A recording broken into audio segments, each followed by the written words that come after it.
Are you ready for my third hack using these IKEA Malm Nightstands? I'm going to show you how I combined the black nightstands with a Billie bookcase to create a bar cabinet. The top of the nightstands are going to serve as my tabletop, so I obviously need that higher up. I tried to come up with a creative way of hacking some sort of base, but I decided it would just be easier to build my own out of 2x2s and plywood. Wood glue is stronger than screws, so I used a lot of glue and just used the nails and the screws to keep it in place while the glue dried. I also added additional brackets halfway down the legs. Since IKEA furniture is made up of all kinds of things, I attached the legs using a melamine and vinyl glue because I believed that it might be stronger than regular wood glue. It seems great so far. While that dried, I started working on the top. I added an arch with 1/4-inch plywood, trimmed it all out, and then painted it black to match back to the IKEA color. The IKEA color is technically brown black, but this straight up black paint matched really well. I got super fancy and added some adjustable feet to the legs. I hate when furniture wobbles, so this just gives me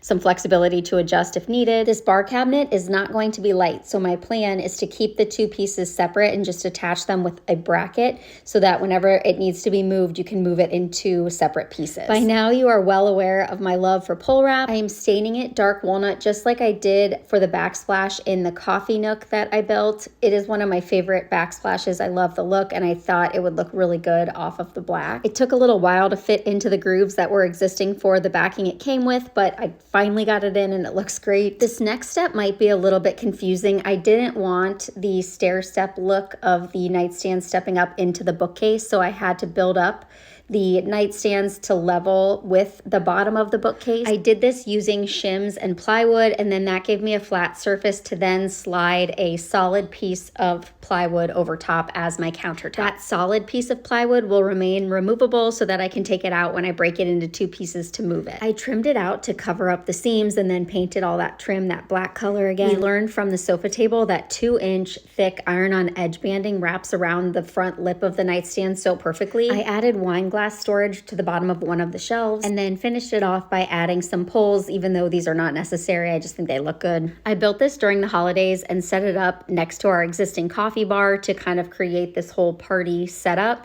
Looks so pretty with the lights and the garland. I had to film a video at the time making it look like I was at a party when in reality this was filmed at like 1 in the morning, and this is what the room looked like around me. When the holidays were over, we needed to find a more permanent place for the bar cabinet and decided to put it in our office. Moving it as two separate pieces worked out great with that sliding in plywood for the top. I couldn't be happier with how it turned out. I used a few different inspiration pieces from Crate & Barrel, Anthropologie, Pottery Barn, etc. You cannot tell this is IKEA.